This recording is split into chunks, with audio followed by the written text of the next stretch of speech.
함께 나누어 보도록 하겠습니다. 우리 마가복음 5장 21절부터 43절까지의 말씀을 우리가 교독으로 읽어보도록 하겠습니다. 신약성경 마가복음 5장 21절부터 43절까지 말씀입니다. 우리 긴 말씀인데요. 우리가 한 절씩 교독으로 말씀을 잘 묵상하면서 읽어봤으면 좋겠습니다. 21절부터 43절까지 제가 먼저 21절 말씀을 읽겠습니다. 예수께서 배를 타시고 다시 맞은편으로 건너가시니 큰 무리가 그에게로 모이거늘 이에 바닷가에 계시더니 회당장 중에 하나인 야이로라 하는 이가 와서 예수를 보고 발 아래 엎드리어 간곡히 구하여 이르되 내 어린 딸이 죽게 되었사오니 오셔서 그 위에 손을 얹으사 그로 구원을 받아 살게 하소서 하거늘 이에 그와 함께 가실새 큰 무리가 따라가며 애워싸 밀더라. 12해를 혈루증으로 알아온 한 여자가 있어 많은 의사에게 많은 괴로움을 받았고 가진 것도 다 허비하였으되 아무 효염이 없고 도리어 더 중하여졌던 자에 예수의 소문을 듣고 무리 가운데 끼어 뒤로 와서 그의 옷에 손을 대니 이는 내가 그의 옷에만 손을 대어도 구원을 받으리라 생각함일러라. 이에 그의 혈루 근원이 곧 마름에 병이 나은 줄을 몸에 깨달으니라. 예수께서 그 능력이 자기에게서 나간 줄을 곧 스스로 아시고 무리 가운데서 돌이켜 말씀하시되 누가 내 옷에 손을 대었느냐 하시니 제자들이 여짜오되 무리가 애워싸 미는 것을 보시며 누가 내게 손을 대었느냐 물으시나이까 하되 예수께서 이 일 행한 여자를 보려고 둘러보시니 여자가 자기에게 이루어진 일을 알고 두려워하여 떨며 와서 그 앞에 엎드려 모든 사실을 여쭈니 예수께서 이르시되 딸아 내 믿음이 너를 구원하였으니 평안히 가라 내 병에서 놓여 건강할지어다. 아직 예수께서 말씀하실 때 회당장의 집에서 사람들이 와서 회당장에게 이르되 당신의 딸이 죽었나이다 어찌하여 선생을 더 괴롭게 하나이까. 예수께서 그 하는 말을 곁에서 들으시고 회당장에게 이르시되 두려워하지 말고 믿기만 하라 하시고 베드로와 야고보와 야고보의 형제 요한 외에 아무도 따라옴을 허락하지 아니하시고 회당장의 집에 함께 가사 떠드는 것과 사람들이 울며 심히 통곡함을 보시고 들어가서 그들에게 이르시되 너희가 어찌하여 떠들며 우느냐 이 아이가 죽은 것이 아니라 잔다 하시니 그들이 비웃더라. 예수께서 그들을 다 내보내신 후에 아이의 부모와 또 자기와 함께한 자들을 데리시고 아이 있는 곳에 들어가사 그 아이의 손을 잡고 이르시되 달리다굼 하시니 번역함은 곧 내가 네게 말하노니 소녀야 일어나라 하심이라. 소녀가 곧 일어나서 걸으니 나이가 12살이라. 사람들이 곧 크게 놀라고 함께 놀라거늘 읽겠습니다. 예수께서 이 일을 아무도 알지 못하게 하라고 그들을 많이 경계하시고 이에 소녀에게 먹을 것을 주라 하시니라. 아멘. 네, 오늘도 우리가 좌우에 또 앞뒤에 있는 지체들과 이렇게 한번 인사했으면 좋겠습니다. 하나님 나라의 가족이 된 것을 축하합니다. 시작.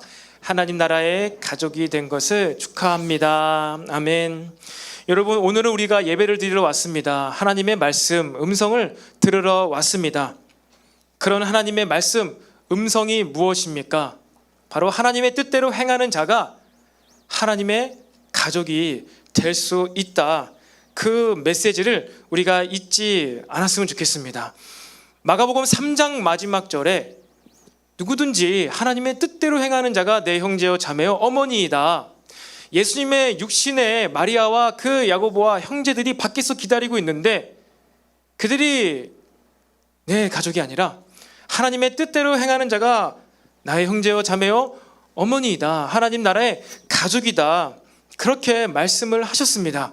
그리고 4장 씨 뿌린 자의 비유와 또 오늘 말씀 5장까지 이것을 통하여서 바로 어떻게 우리가 이 좋은 마음밭이 되어서 하나님의 가족이 될 수 있는가? 그것을 말씀해 주고 있는 거예요. 여러분 우리가 신앙생활하면서 믿음생활하면서 예수님의 가족이 되지 못한다면요 그것보다 더 비참한 일이 없을 것입니다. 난 예수님을 믿어요. 예수님이 교회에 뭐가 되십니까? 교회의 머리가 되시죠. 내가 예수님을 믿어요. 예수님의 가족이 되었어요. 그러면 그 몸인 교회의 가족이 되는 것, 교회 공동체에 또한 영적인 가족 공동체가 되는 것은 너무나 자연스러운 일일 것입니다. 왜? 교회의 머리가 예수님이니까. 머리가 예수님인데 몸이 따로 있을 수 있습니까? 아니죠. 우리가 그렇게 하나님과 예수님과 하나님의 뜻을 행하며 영적인 가족이 되었다면요, 우리는 너무나 자연스럽게 그 머리에 붙어있는 지체, 몸, 지체들인 우리 교회에 또한 영적인 가족 공동체가 되어야 함이 자연스러움을 잊지 마시기를 바랍니다. 그래서 이 씨 뿌린 자의 비유는 우리가 믿음으로 살면은 30배, 60배, 100배의 원금 대비 결과물을 얻을 수 있다, 그 얘기가 아니라고 했습니다. 이것은 사람이 이루어낼 수 없는 그 결과물, 100배의 결실을 하나님 나라의 가족이 된 자들은 하나님으로 인하여서 그러한 일들을, 놀라운 결실을, 사람이 할 수 없는, 만들어낼 수 없는 그 결실을 바로 하나님께서 행하신다는 것을 우리가 나누고 있습니다. 지난 시간 가시밭에 떨어진 이 씨앗, 왜 열매를 맺지 못한다고 했습니까? 욕심 때문에. 특별히 재물, 물질에 대한 욕심이 바로 이 거라사인 지방에 살고 있는 그들로 하여금 하나님 나라의 가족이 되는 것을 방해했다고 나누었습니다. 여러분, 우리 마음 가운데 욕심, 특별히 물질에 대한 욕심, 아까워하는 마음, 그것이 있다면요, 우리는 하나님 나라의 가족이, 하나님의 능력으로 절대주권 가운데 가족이 될 수도 있습니다. 하지만 그 가족됨을 기쁨으로 누리지 못할 수가 있어요. 여러분, 우리 마음속에 있는 이 욕심, 물질에 대한 욕심, 시간에 대한 욕심, 나만의 나를 위한 그러한 시간들, 어떠한 것들, 여러분, 그것이 있을 때는요, 다른 그것이 아니라 다른 어떠한 것 때문에, 욕심 때문에 내가 나쁜 사람이 되는 거 아니라 그 욕심이 바로 우리가 하나님과의 가족됨, 교회 공동체와의 가족됨에 악한 나쁜 영향을 줄 수 있다는 사실을 꼭 명심하시기를 바랍니다. 여러분, 우리는 그렇게 이제 마지막 남은 밭의 비유까지 왔습니다. 무슨 밭입니까? 마지막에 좋은 밭이지요. 좋은 밭의 비유에 대한 예화가 아니죠, 사실이죠. 일화만 우리가 남겨두고 있습니다. 그런데 이 일화에는 특이하게 이제 두 가지 이야기가 나오죠. 두 인물이 등장을 합니다. 그리고 분명히 이들은 기적을 체험했죠. 와, 이들의 마음 상태가 어떠했길래 이들이 이러한 놀라운 것을 경험했을까? 그런데 이 야이로와 이 여인, 12년 동안 혈루증으로 고통받고 있는 이 여인의 마음 상태는 지금 그리 좋아 보이지는 않습니다. 그들의 마음밭이 지금 어떠한 상태일까요? 한번 생각해 보세요. 먼저 등장하는 야이로, 그가 누구입니까? 회당장의 딸, 회당장 야이로의 딸. 그 딸이 죽어가고 있다고 했어요. 여러분, 한번 생각해 보십시오. 회당장, 굉장히 덕망이 높은 사람입니다. 세상적으로 갖출 것을 갖춘 자였어요. 율법을 가르치는, 지금 말하면은 어떤 교회 담임 목사님, 이 정도 되는 인물이 바로 이 야이로라는 것입니다. 권위가 있죠, 권세가 있죠, 말씀을 가르치죠, 사람들이 말씀을 듣죠, 그를 존경합니다. 그런데 그에게도 인생 가운데 어찌할 수 없는 문제가 부딪힌 거예요. 자기 너무나 사랑하는 딸이 병들어 죽어가고 있는데 이 문제를, 이 병을 도저히 이 회당장 야이로는 해결할 수가 없는 것이지요. 그의 마음이 얼마나 답답했을까요? 얼마나 고통스러웠을까요? 그리고 마음이 얼마나 지금 어려웠겠습니까? 그리고 또 두 번째로 등장하는 이 이름 없는 무명의 이 여인, 이 혈루증이 여인에게 얼마나 불편하고 고통스러운 병이겠습니까? 이 하혈하는 병 때문에 그가 많은 의사들에게 많은 고통을 받았다고 기록이 되어 있어요. 특별히 이 병을 고치기 위해서 무엇을 다 허비했습니까? 아마 이 여인이 꽤 돈이, 재정이, 물질이 있었던 것 같습니다. 그러니까 오랜 시간 동안 많은 의사들을 찾아다니면서 이 병을 고치기 위해서 수도 없이 많이 찾아다녔지만 고침을 받지 못하고 많은 재물을, 다 물질을 허비하고 말았던 것입니다. 여러분, 이 마지막 밭의 비유를 이야기하는 데 있어서 이 두 등장인물의 무엇을 이야기하고 있습니까? 그들의 삶, 그들의 인생을 오늘 말씀이 먼저 조명하고 있습니다. 여러분, 우리의 마음밭은요, 하나님께서 허락하신 우리의 인생의 시간들을 통해서 우리의 마음밭이 준비되어져 가고 있음을요, 여러분, 우리는 결코 간과해서는 안 될 것입니다. 여러분, 우리의 마음이, 결국 이 두 사람이 믿음으로 놀라운 결실을 보았습니다. 그리고 이들이 하나님 나라의 가족이 되었습니다. 그런데 이를 위하여서 바로 그들의 인생이 하나님께 사용받았다는 거예요. 그들의 마음이 그냥 그렇게 좋은 밭으로, 결론적으로는 좋은 밭이지만 그 과정은 너무나 고통스럽죠. 너무나 막막하죠. 그런데 그들의 마음을 준비하기 위해서 하나님께서는 그들의 인생을 사용하셨습니다. 여러분, 우리는 믿음으로 우리 삶을 살아갑니다. 인생을 살아갑니다. 근데 우리가 믿음으로 우리 삶을 살아간다는 것은요, 내 믿음으로 내 인생을 무시하고 내 인생에 어떠한가 상관없이 그냥 맹목적으로, 무조건적으로 내 삶의 인생을 싹 다 잊고 그냥 믿음으로 막연하게 밝은 곳을 바라보면서 막연하게 긍정적인 생각을 하면서 살아가는 것이 성경에서, 특히 오늘 본문에서 말하는 믿음이 아닙니다. 우리의 과거를 싹 다 무시하고, 그래, 내 과거는 실패한 인생, 내 과거는 어둡고 처참한 인생, 하지만 나는 이제 믿음으로 완전 새로운 삶을 살 거야. 여러분, 이것은 성경적인 믿음이 아니에요. 여러분, 이 믿음은요, 성경이 말하고 있는 믿음은요, 우리의 인생을요, 내 삶을요, 믿음으로 새롭게 해석함으로 새로운 삶을 살아가는 자들이 바로 믿음으로 삶을 살아가는 자임을 믿으시기를 바랍니다. 여러분, 요셉이 그랬어요. 요셉이 그렇게 형들 때문에 왕따당하고 노예살이하고 감옥살이하고 그렇게 힘겹게 살았잖아요. 그런데 요셉이 자신의 이 지난 과거를 싹 다 그냥 잊어버리고 그냥 믿음만으로 하나님을 두려워함으로 그렇게 죄를 짓지 않고 열심히 살았습니까? 아니요. 그는 다 기억했어요. 그래서 나중에 형들을 만났을 때 뭐라고 얘기했습니까? 형님들이 나에게 한 일은 내가 싹 다 잊었습니다. 걱정 마세요. 두려워하지 마세요. 우리 행복하게 이제 삽시다. 과거는 잊고 새롭게 삽시다라고 하지 않았어요. 요셉이 뭐라고 형들에게 얘기했습니까? 아닙니다. 형님들, 당신들이 나를 이곳에 판 것이 아니라 하나님께서 당신들보다 앞서서 나를 이곳으로, 애굽으로 보낸 것입니다.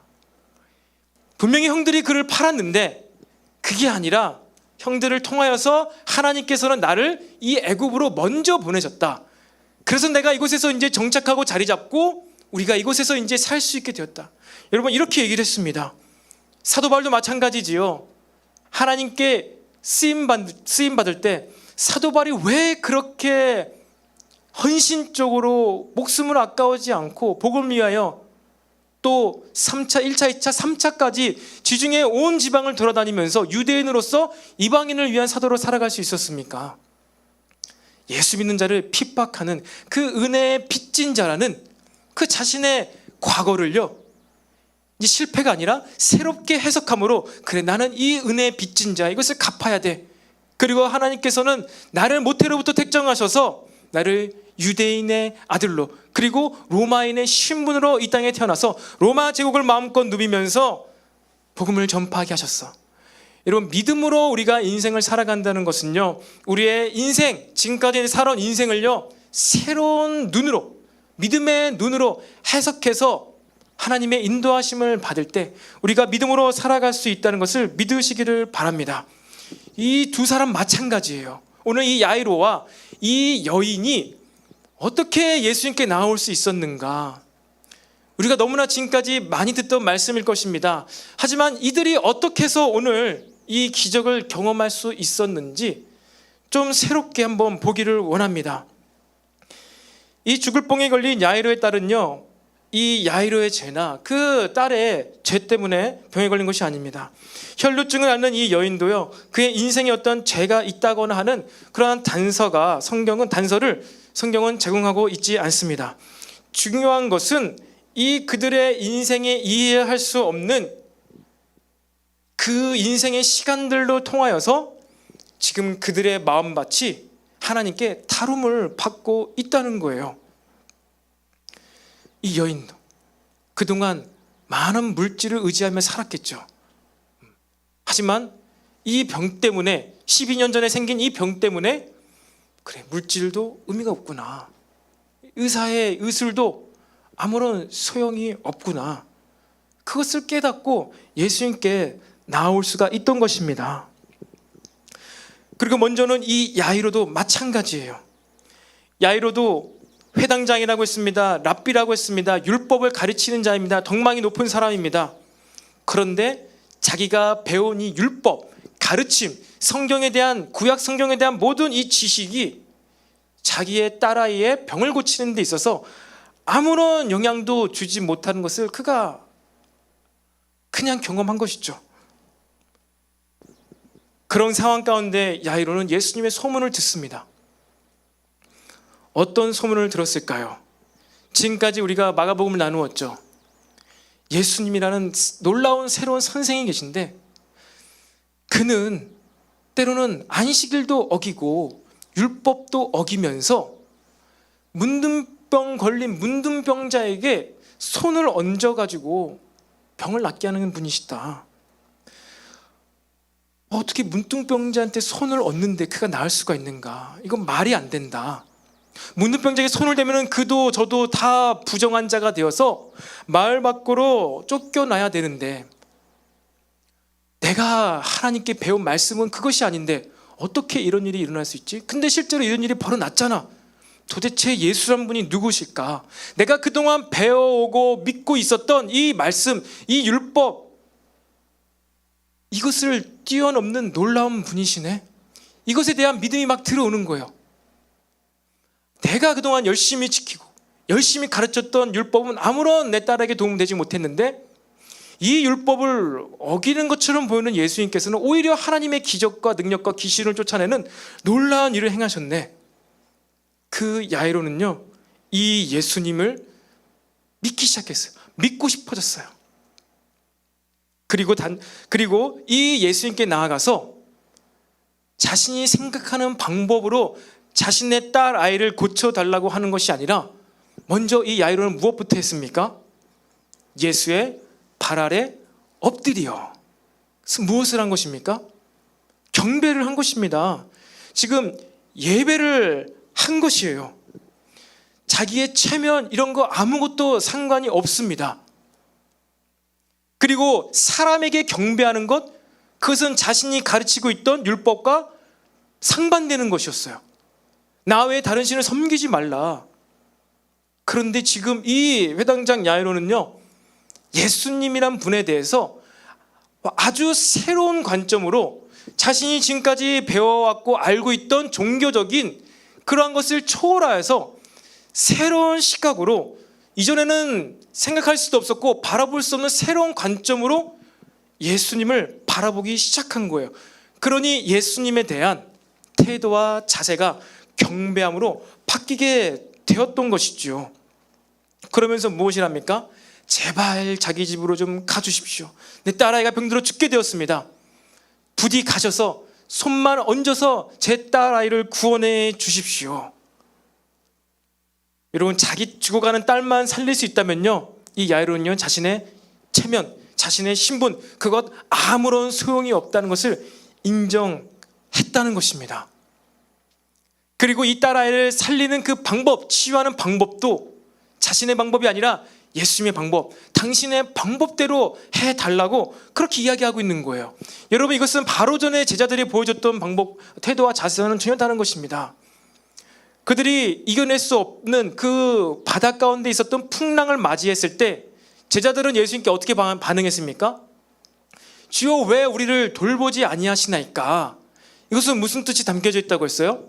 지금 풍랑이 와서 배가 물에 잠기게 생겨서 우리가 지금 다 물을 퍼내고 있는데 당신은 왜 같이 물을 퍼내지 않고 있습니까? 얼른 물을 퍼내서 우리가 이 풍랑을 지나서 지금 건너편으로 가야 되는 것이 맞지 않습니까? 이 어려운 상황 가운데서 우리들이 하고 있는 방법대로 이 방법으로 빨리 이 문제를 같이 해결하자고 했던 거예요. 그러니까 예수님께서 이제 왜 믿음이 없느냐고 꾸짖으시고 도무지 이해할 수 없는 새로운 방법, 물을 퍼내는 게 아니라 말씀으로 바다를 잠잠케 하시는 방법으로 이 풍랑을 지나갔습니다. 그런데 지금 이 야이로는 어떻게 하고 있다고요? 의술이 뛰어난 예수님을 모신 게 아니라, 그래서 새로운 어떠한 의술의 방법으로 딸 아이를 고칠 것을 기대하는 것이 아니라 말도 안 되는 방법으로 그냥 손을 얹어만 달라고. 그것이 자신이 들은 소문이었겠죠. 사람들의 방법과는 도저히 다른 방법으로 그는 기적을 행하신다. 그것을 알고 야이로는 그를 경배하며 엎드려 절하면서, 그래요, 내가 아는 방법으로는 도무지 내 딸아이를 살릴 수 없지만 당신은 당신의 방법대로 기적을 행하신다는 것을 내가 들었습니다. 당신 내 딸아이에게 제발 손만 얹어주세요. 당신이 지금까지 안식일 어겨왔고 나병 환자에게 그 손을 만져서 당신이 부정한 자가 되었든지 간에 상관이 없습니다. 내 딸만 나을 수 있다면은, 내 딸만이 병에서 놓을 수 있다면은 그 무엇도 상관없습니다. 제발 우리 집으로 함께 와 달라고 그렇게 간곡히 요청을 하고 있는 것입니다. 배울 만큼 배운 여러분 제자들과는 너무나 다른 모습이 이 야이로에게 지금 나타나고 있는 것입니다. 여러분, 도무지 넘을 수 없는 이 인생의 풍파 가운데, 이 해결될 수 없는 우리 인생의 문제, 질병의 문제 가운데 여러분, 하나님의 방법으로 하나님의 때에 해결해 달라고 우리를 하나님의 발 아래 엎드려 예배하는, 경배하는 저와 여러분이 되시기를 간절히 소망합니다. 이 요청을 들으시고 예수님께서요 함께 가십니다. 야이로와 동행하면서 이제 그의 집으로 걸어가고 있습니다. 그렇게 이제 예수님이 야이로와 함께 동행하고 있습니다. 그런데 이때 누가 등장합니까? 갑자기 한 여인이 등장을 하지요. 12해를 혈루증으로 앓아온 한 여자가 있어. 큰 무리가 이제 막 같이 가는데 갑자기 12년 동안 하혈하는 병으로 고통받고 있는 여인이, 그 여인에게 이 성경의 앵글이 초점을 맞춥니다. 딱 이 여인의 삶을 다시 조명하자면 이 여인은 어떻게 고통받았다고요? 12년 동안 하혈을 하는 병으로 모든 재산을 다 허비했습니다. 여러분, 이 여인이 12년 동안 혈루증으로 고통받았다라는 딱 얘기를 들었을 때 우리 자매님들은 어떠한 생각이 납니까? 무엇이 떠오릅니까? 진짜 고통스럽겠다. 이 여인 정말 괴로웠겠다. 우리 형제님들도 그래, 12년 동안 이렇게 오랜 기간 동안 그런 하혈하는 병으로 고생했다니 너무나 불쌍하다. 우리는 그렇게 생각합니다.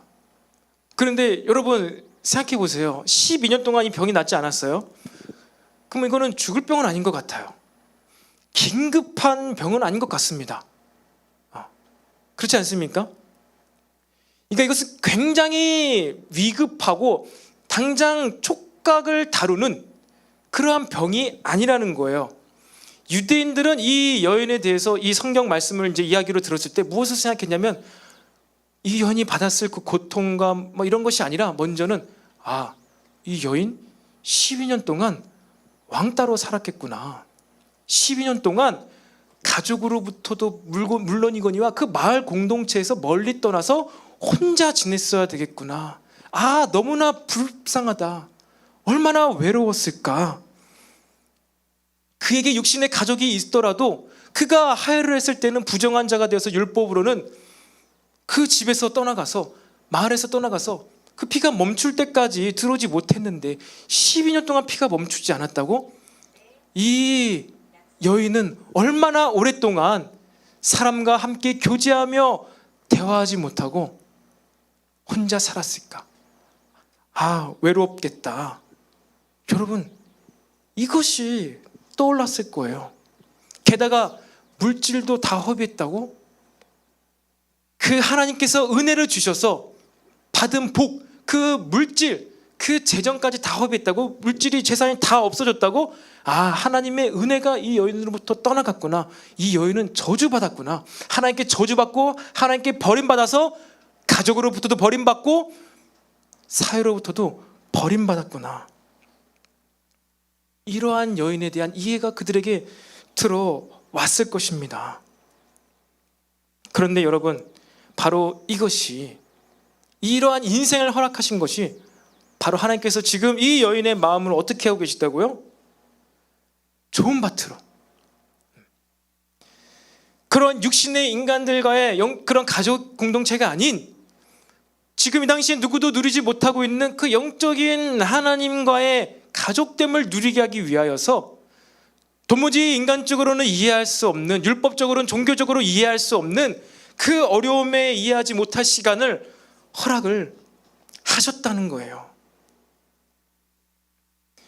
공동체 활동을 할 수 없는 여인입니다. 부정한 여인이나 낙인이 찍힌 것입니다. 지금 이 여인은요, 이렇게 많은 인파가 몰리는 이곳에 나오면 안 되는 여인입니다. 그리고 그렇게 인기가 많고 놀라운 기적을 행하시는 그 예수님의 옷자락을 만져서도 안 되는 여인이에요.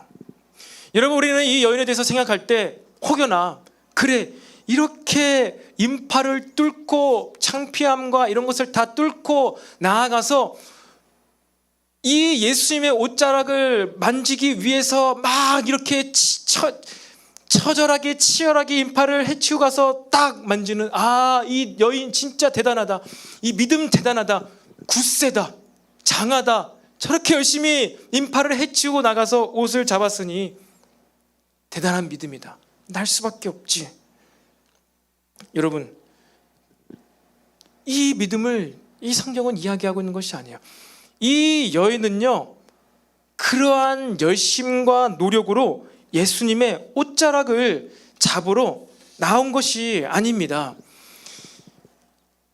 이 여인이 예수님의 옷자락을 잡기 위해서, 예수님의 옷자락만 잡으면 내 병이 나을 것이다 라는 이 믿음은요, 어떠한 믿음이냐면요, 전혀 다른 믿음입니다. 전혀 새로운 믿음이에요.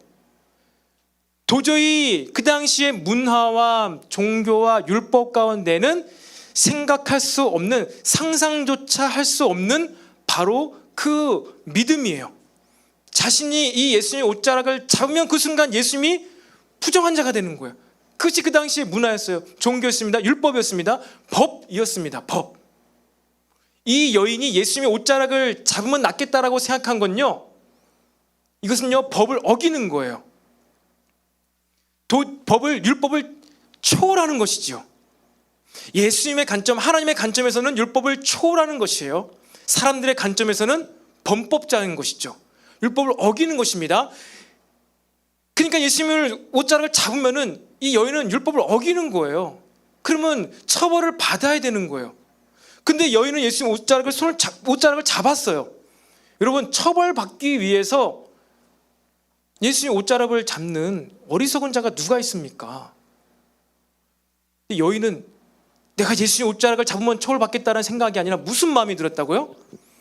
예수님의 옷자락을 잡기만 하면은 내가 병에서 놓여질 수가 있을 거야. 내가 이전에 들어보니까 나병 환자를 예수님께서 터치하셨더니 그 나병 환자가 낫게 되고, 오히려 예수님께서 마을 바깥 광야로 일주일 동안 나가 계셨다는 그 얘기를 내가 들었어. 그래, 나도 예수님을 만지면은, 예수님을 터치만 할 수 있다면은, 그래, 내 병이 낫게 되지 않을까? 통념과 관념과 도무지 생각할 수 없는 그러한 새로운 관점이 이 소문을 통해서 그녀에게 들어왔고, 그녀는 이것을 믿음으로 취했다는 것입니다. 여러분, 이것은요, 노력이 아닙니다. 열심히 하는 믿음이 아니에요. 전혀 다른 믿음인 거예요.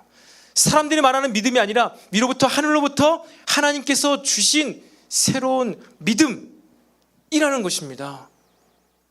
이것이 우리 청년들에게, 학생들에게, 직장인들에게 어떻게 적용될 수가 있을까요? 그래, 세상 사람들은 자신의 임금, 월급을 가지고 10%는 재테크를 하고 10%는 자기를 위해서 살고 또 20%는 어떻게 하고 저렇게 하고 이렇게 해서 노후를 준비해서 살아가는데, 나는 10%는 하나님께 먼저 드리고 남은 돈 가운데서도 주님을 위해서 드리고, 이렇게 내가 삶을 살아도 세상 사람들보다 더 풍요롭게 기쁘고 행복하게 살아갈 수가 있어. 이러한 믿음으로 예물을 드리는 자가 바로 이 여인의 모습이라는 거예요. 직장인 여러분, 어떠한 마음으로 예물을 드리며 살아가고 있습니까? 그래, 내가 11조를 드림으로, 그래, 나는 세상 사람과 다르게 술도 안 마시고 담배도 안 피고 흥청망청 돈을 안 쓰니까 차라리 그 돈 내가 안 쓰는 대신 11조를 드리니까 그래, 이건 쌤쌤이고, 아니 오히려 나는 더 덜 돈을 낭비하는 삶을 사는 거야. 종교생활, 신앙생활 함으로써 세상 사람들은 흥청망청 돈을 써서 물질을 낭비하지만 나는 11조만큼만 하나님께 드리고 흥청망청 돈을 안 쓰면서 그래, 내가 세상 사람들보다 더 여유롭게 살아갈 수가 있지. 이렇게 세상적으로 여러분의 이 물질에 대해서 믿음을 부여하고 있습니까? 어떻게 이 물질을 드리고 있습니까? 우리는 세상 사람과 우리 믿음생활, 신앙생활에 비교해서 좀 더 우월한 삶을 살아가는 것이 아니라 완전 새로운 삶을 살아가고 있음을 믿으시길 바랍니다. 학생들도 마찬가지죠. 남들은 토요일날 학원 가고 주일날 학원 가고 그렇게 열심히 시험 공부를 하지만, 나는 하나님께 예배드리고 예물드리고 그렇게 일정한 시간을 하나님께 드림으로 하나님께서 주시는 더 근면함으로, 열심으로, 지혜로, 총명함으로 나는 다른 세상 청년들과 다른 놀라운 목적을 가지고 새로운 관점으로 공부를 할 수 있어. 내가 비록 그들보다 더 점수는 잘 못 맞는다 할지라도 나는 그들과 다른 인생을, 놀라운 인생을 살 수가 있는 것이야. 그렇게 나는 믿음으로 공부를 해. 여러분, 이렇게 믿음으로 여러분 학생 시절을 보내고 있습니까? 아니면 그래, 그 교회 다니지 않은 그 친구들은 10시간 공부하고 3시간 게임하던데 나는 열심히 신앙생활함으로 게임을 안 해도 되니까 3시간 예배드림이 아까운 것이 아니야.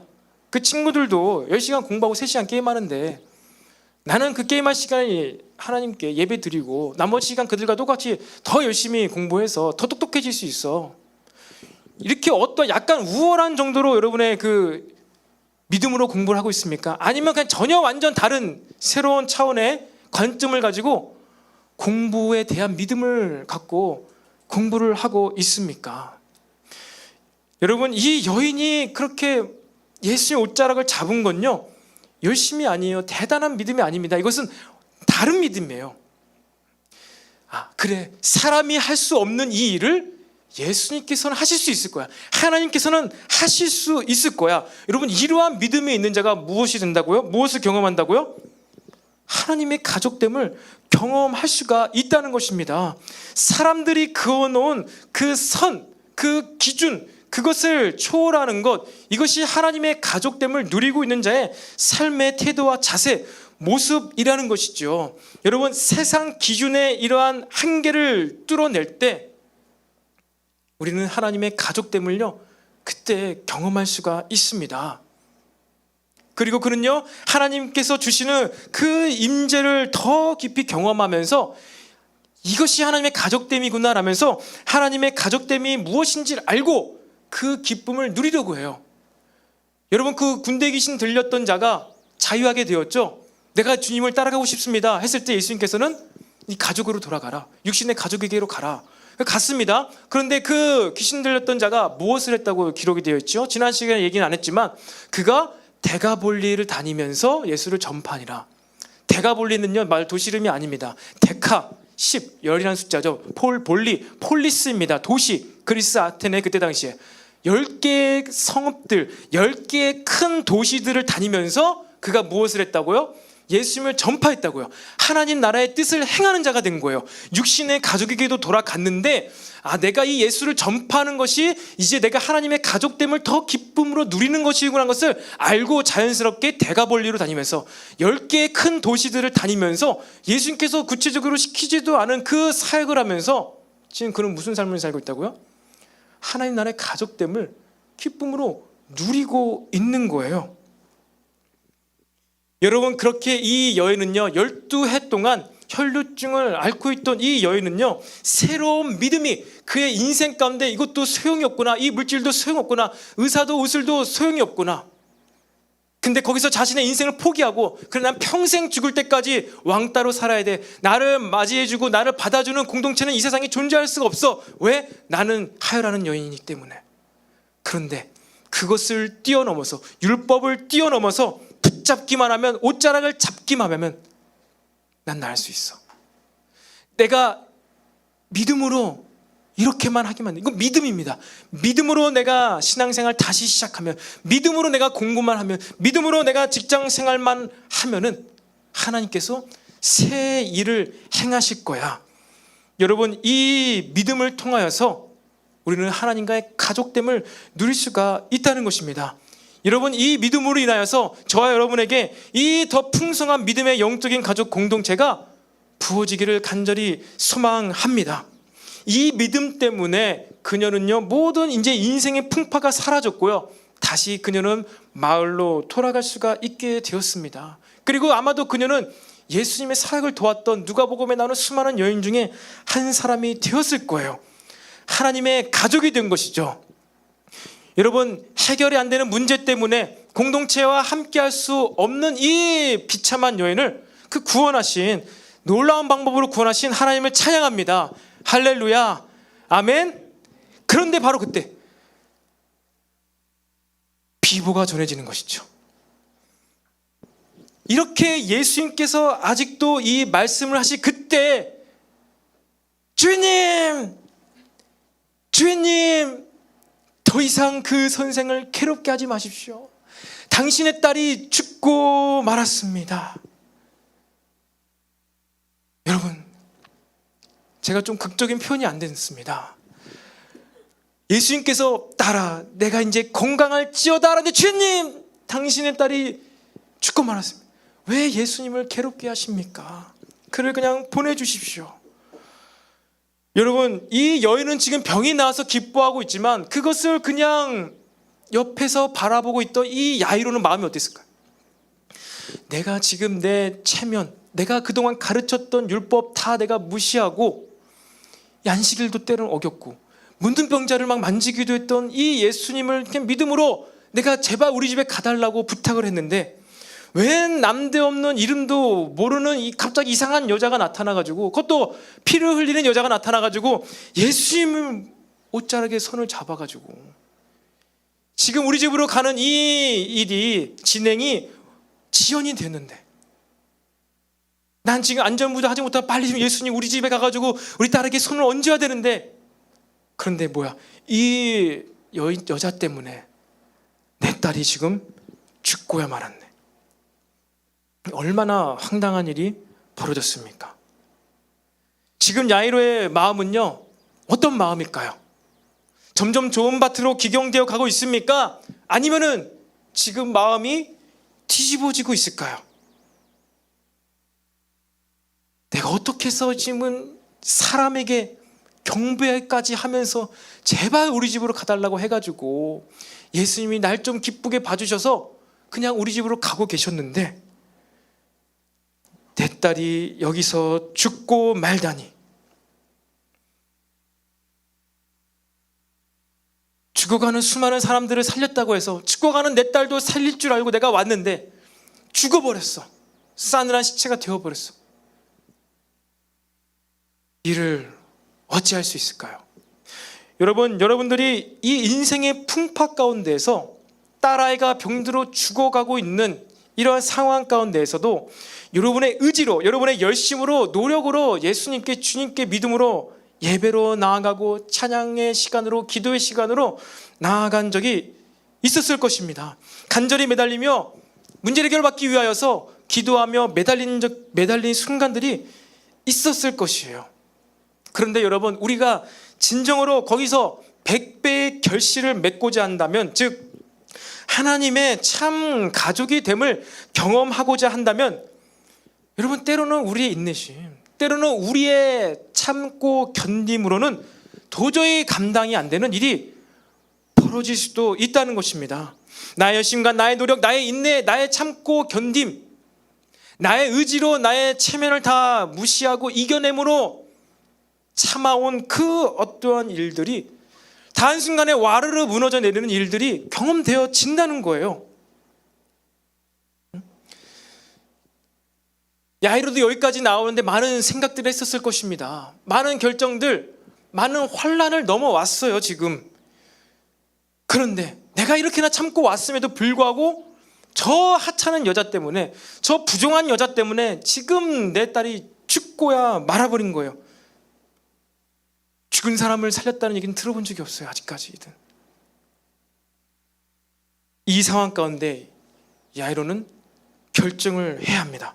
과연 예수님께서는 죽어가는 내 딸을 살리실 수 있는 분뿐만 아니라 이미 죽어버려서 싸늘하게 식어서 시체가 되어버린 내 딸도 되살릴 수 있는 분임을 믿어야만, 그것을 인정해야만 이제 예수님과 동행을 할 수 있는 그 상황과 처지에 놓여져 있다는 것입니다.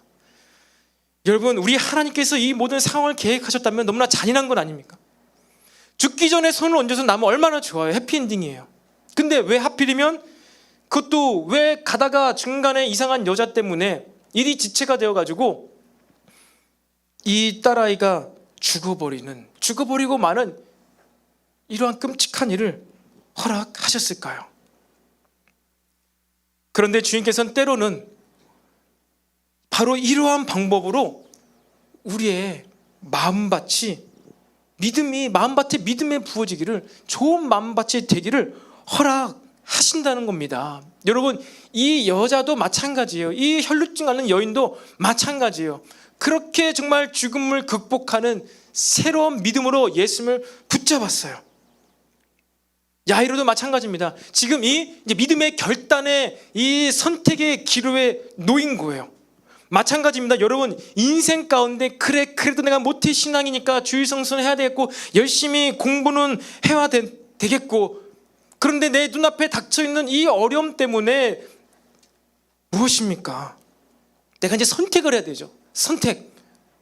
그런데 이 선택을 하는 건, 그래 내가 지금까지 해온 것도 잘했지.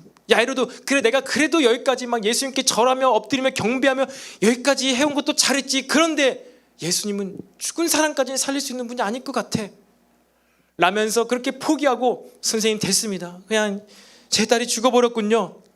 돌아가십시오. 저도 저의 길대로 가겠습니다. 만약에 그랬다면은, 그리고 예수님과 한때는 좋은 추억으로, 한때는 그런 어떤 그 좋은 선생으로 내가 생각해 왔고, 그런 경험이 있는 아름다운 추억만 간직하고 있을지 모르겠습니다. 하지만 죽은 딸아이를 살리는 놀라운 경험을 그는 경험하지 못했을 거예요. 그런데 이렇게 그 마음 가운데 야이로가 갈등하고 있는 것이, 어떻게 되지? 가야 되나 말아야 되나? 죽어버렸는데 어떻게 되지? 그렇게 마음 가운데 갈등하고 있을 때 우리 주님께서 먼저 말씀하십니다. 이 상황을 보시고 야이로에게 뭐라 말씀하십니까? 그냥 믿기만 해라. 지금 믿음의 선택을 해야 될지, 아니면 그냥 여기까지도 내가 잘했지, 그럭저럭 잘해왔지 라면서 그냥 이제 포기하고 돌아갈지, 그 상황 가운데 예수님께서 먼저 말씀을 걸어오시는 거야. 아니야, 믿기만 해. 야이로야, 이제 믿기만 하면 돼. 여러분, 이 얼마나 간단합니까? 이제 야이로는 믿기만 하면 됩니다. 여러분도 마찬가지입니다. 우리의 인생 가운데 내가 여기까지 믿음을 지키고 순종하고 걸어왔는데, 모든 것을 내려놓고 그렇게 헌신하면서 왔는데, 여기서는 이것만큼은, 이 중요한 순간에만큼은, 이 마지막 순간에 여러분의 마음의 양심상 믿음의 선택을 하지 못했다면요, 여러분이 진정한 하나님 나라의 가족됨을 기뻐함으로 누리기가 어려울 수도 있다는 사실을 기억하시기를 바랍니다. 이 새로운 기쁨, 놀라운 기쁨, 하나님과 가족이 되고 교회 공동체와 혈육과도 나눌 수 없는 그러한 가족됨의 기쁨, 자본주의 시대를 초월하고 극복하는 그 기쁨을 누리기가 어려워진다는 거예요. 너무나 이게 개념적입니까? 저는 그런 것도 생각해 보았어요. 지금은 물론 줌으로 리더 모임하고 있지만 오프라인으로 리더 모임할 때에도 제가 여기서 모임하거나 2층에서 모임할 때 같이 저녁 식사를 하고 리더 모임을 합니다. 그 가운데 자유롭게 해라. 마스크 쓰고 싶은 사람 쓰고 마스크 벗지 않고 벗고 모임할 사람 해라. 그렇게 우리 리더 모임 했습니다. 이곳에 신고할 사람 있습니까? 설령 우리 때문에 누가 코로나 걸려도 우리 서로 괜찮다. 괜찮아. 걸릴 수도 있지. 괜찮은 거야.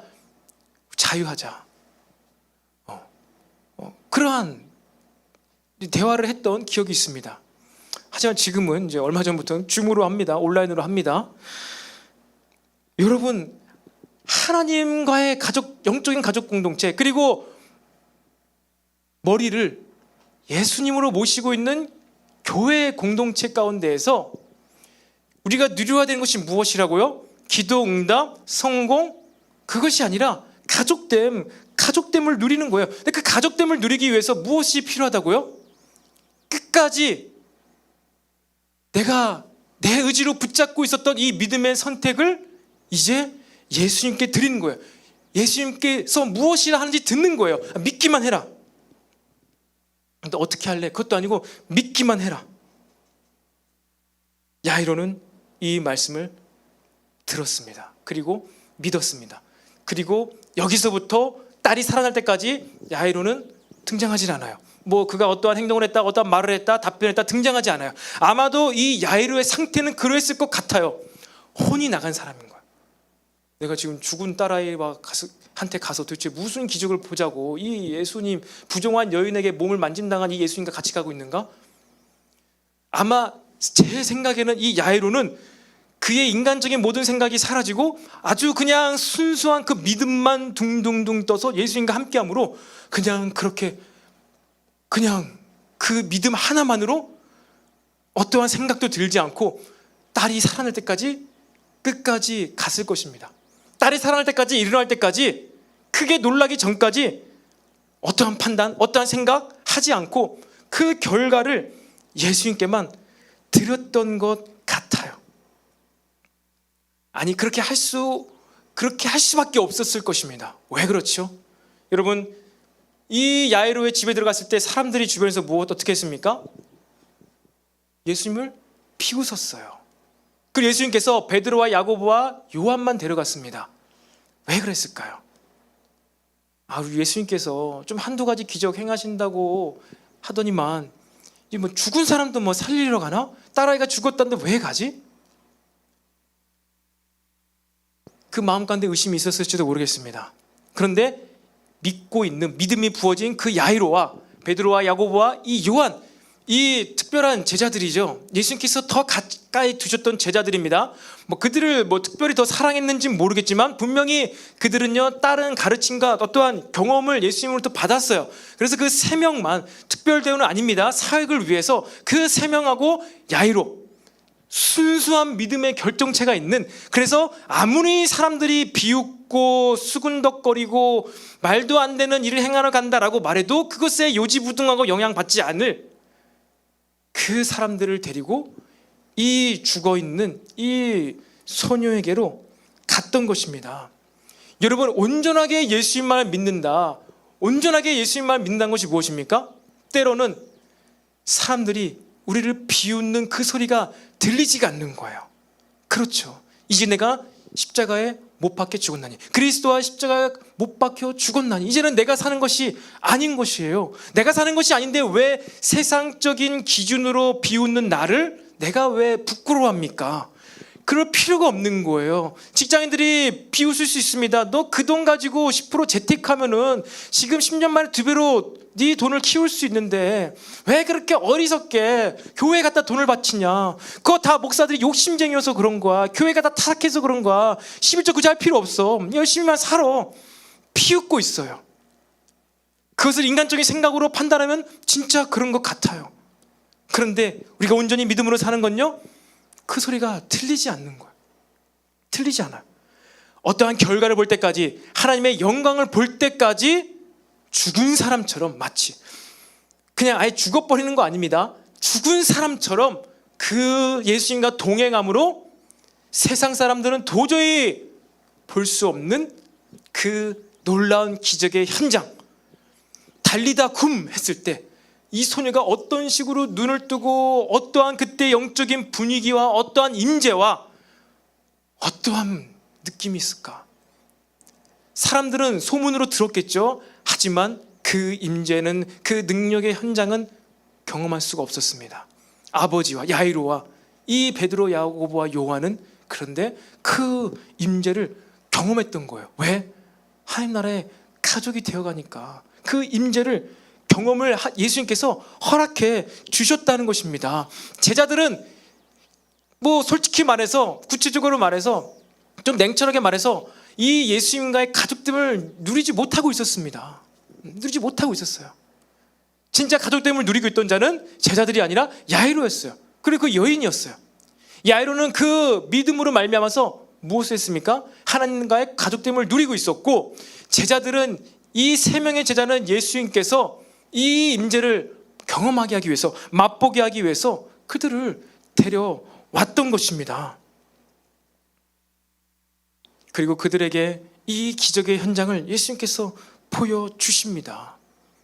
그 어떠한 물질로도 맞바꿀 수 없는 그 놀라운 임재 현장, 그 기적, 이것을 경험했기 때문에 이 제자들이 나중에 성령 충만해지자 죽음을 무릅쓰고 내가 죽어도 주님께서 다시 살리실 것이야 라는 그러한 믿음 가운데 놀라운 삶을 살고 있지 않습니까?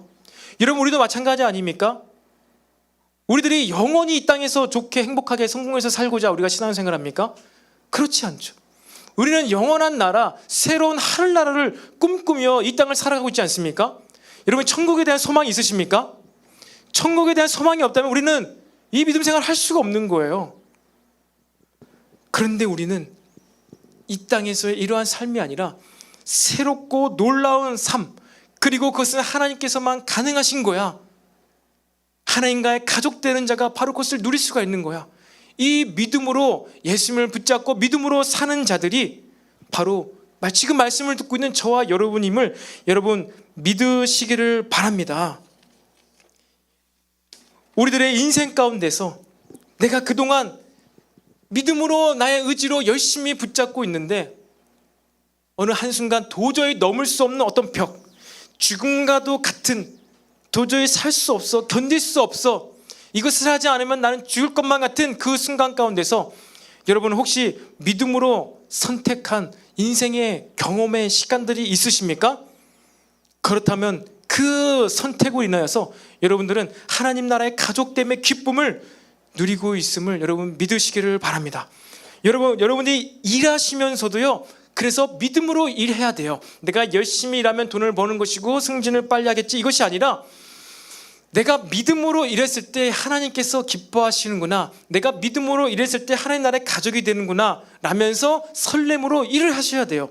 공부하면서도 마찬가지입니다. 내가 믿음으로 공부를 해야 돼요. 내가 믿음으로 열심히 공부해서 뭐 성적을 잘 받고 이것을 믿는 것이 아니라 예수님을 믿음으로 내가 이 공부라는 것을 통하여서, 이 학업을 통하여서, 하나님께서 내 인생 가운데 허락하신 이 시간을 통하여서 내 이 선택들, 이것을 통하여서 학업 가운데서도 내가 하나님과의 가족됨을 누릴 수가 있다는 것입니다. 사업을 하면서도 마찬가지예요. 이 사업도 믿음으로 하는 거예요. 믿음으로 하면 내 사업이 잘 될 거야, 이것은 자본주의 시대 가운데 씨 뿌린 자의 비유입니다. 그게 아니라 내가 믿음으로 사업을 했을 때 하나님께서 기뻐하시고 나는 이 사업을 통해서 뭔지 지금 정확히 잘 모릅니다. 하지만 하나님과의 어떤 가족됨, 또 교회 공동체, 믿음의 공동체와의 또 그 사업장이 이제 믿음의 공동체가 될 수도 있죠. 믿음의 공동체 가운데에서 놀라운 영적인 가족됨을 누릴 수가 있는 거야. 여러분, 이러한 기쁨, 이러한 설레임으로 여러분 공부하시고요, 이 직장 생활하시고요, 사업을 하게 되시기를 간절히 소망합니다. 그렇게 했을 때 우리는요 100배의 결실을 맺어요. 그렇게 했을 때 우리는 공부를 통해서도 하나님의 가족이 되고, 직장 생활을 통해서도 하나님의 가족이 될 수 있고, 사업을 통해서도 하나님 나라의 가족이 될 수 있어요. 교회 안에서의 사역도 마찬가지입니다. 교회 안에서의 사역도 믿음으로 인해서 사역을 해야지, 우리가 교회 안에서의 사역을 통해서도 가족됨을 누릴 수 있어요. 근데 우리가 신앙생활하면서도 우리가 쉽게 속는 부분입니다. 그래, 내가 신앙생활 하는데, 나의 신앙생활, 나의 열심으로 내가 교회 공동체에서 조금 위로를 받고, 그래, 세상과는 다른 좀 더 우월한, 그래도 좀 더 착한 사람들과 가족됨을 누릴 수 있지 않을까? 여러분, 이게 바로 사단이 주는 미혹이에요. 속삭임이에요. 그걸로 다 넘어져요. 우리는 예수님을 믿는 것입니다. 예수님을 믿음으로 새로운 차원의 새로운 믿음으로 새롭게 신앙생활을 하는 거예요. 그것 가운데 무슨 일이 일어나는지는 몰라요. 30배의 결실을 맺을지 100배의 결실을 맺을지는 몰라요. 죽어가는 딸이 살아날지 죽은 딸이 살아날지, 이 혈로의 근원이 마르게 될지, 파도가 잠잠하게 될지 우리는 알 수가 없어요. 우리가 믿는 것은 그 예수님이라는 거예요. 예수님을 믿는 것이라는 거예요. 그것을 통함으로 우리는 하나님과의 가족됨의 기쁨을 누리게 되고, 어떻게 해요? 하나님께서 나를 주목하고 계시는구나. 이 책에서만 배웠고 누군가로부터 들었던 하나님이 아니라 나에게도 관심 가지시고 나에게도 역사하시는 하나님을 통하여서 기쁨을 누리게 되고요, 이 하나님과의 임재, 그 내가 기적을 체험할 때, 이 놀라운 일을 겪었을 때 이러한 임재하심이 있었어, 이러한 느낌이 있었어, 그것을 아는 자들이 모여서 함께 믿음의 교회 공동체를 이루어갈 수가 있는 거예요. 이 하나님의 임재하심, 성령님의 임재하심을 모르는데 무슨 기쁨으로, 얼마나 사람이 착하고 얼마나 선하기 때문에 종교인, 기독교인이라는 이유로 우리가 가족이 될 수 있습니까? 못 돼요. 하나님의 임재를 알고 그 분위기를 알고 그 기쁨을 먼저 아는 자들이 모였을 때 교회 안에서도 우리가 무엇이 된다고요? 영적인 가족 공동체를 이룰 수가 있다는 것입니다. 저는 바라기는 여러분들이 우리 청년부 예배를 드리면서 다른 어떠한 지식적인 어떤 새로운 말씀으로 도전을 받을 수도 있습니다. 하지만 무엇보다 가장 제가 여러분에게 원하는 것은 그거예요. 찬양 시간을 통해서든 기도 시간을 통해서든 말씀의 시간을 통해서든 하나님의 임재를 느끼고, 또 하나님의 어떤 마음이 우리 가운데 느껴지는 것, 그것 때문에 우리 공동체, 우리 청년부 예배에 여러분이 참여하게 되기를 간절히 소망합니다. 그것만 된다면은 100배의 결실은요, 저와 여러분을 통해서 자연스럽게 맺어져요. 그 군대 귀신 들렸던 자가 10개의 도시들을 다니면서 그 놀라운 사역을 했다니까요. 이제 이 여인은 예수님을 따라다니면서 놀라운 사역을 동참했어요. 그런 일들은 자연스럽게 행하게 되어진다는 것입니다. 사랑하는 여러분, 하나님께서는요 우리와 철저하게 관계를 맺고 싶어 하십니다. 관계를 맺고 싶어 하세요. 정말 내 음성을 그들이 들었으면 좋겠는 거예요. 이를 위해서 제사를 만드시고 이를 위해서 예수님을 보내신 것이지요. 이것을 위해서 예수님 땅에 보내신 것입니다. 여러분, 저와 여러분이 더욱더 이 마가복음 3, 4, 5장을 통하여서 씨 뿌린 자의 비유를 통하여서 무엇보다도 우리가 놓치지 말아야 될 것, 그것은 하나님과의 관계, 가족됨의 관계, 그리고 그 하나님과의 관계 기쁨 많은 자들이 모인 교회 공동체 안에서의 이 관계를 놓치지 않게 되기를 간절히 소망합니다. 말씀을 마무리하겠습니다. 여러분, 제 삶에도 마찬가지입니다. 제 삶에도 개인적으로 믿어야만 하는 일들을 여기까지 넘어왔어요. 선교 현장에서 그렇게 아이가 유산되는 어려움과 고통을 받아도 이 일을 통해서도 하나님께서는 놀라운 일을 하실 거라는 그 믿음, 그 믿음으로 여기까지 오게 된 것이죠. 사역을 하면서도, 공부를 하면서도 내 체면, 내 능력, 내 상황과 내 시간적 여유, 어떠한 내 이 여러 가지를 멀티로 하다 보니까 마주하게 되는 이 벌든, 이 부담감, 그래도 하나님께서 하시겠지, 왜? 나에게 주어진 상황이니까, 나에게 주어진 인생의 시간들이니까.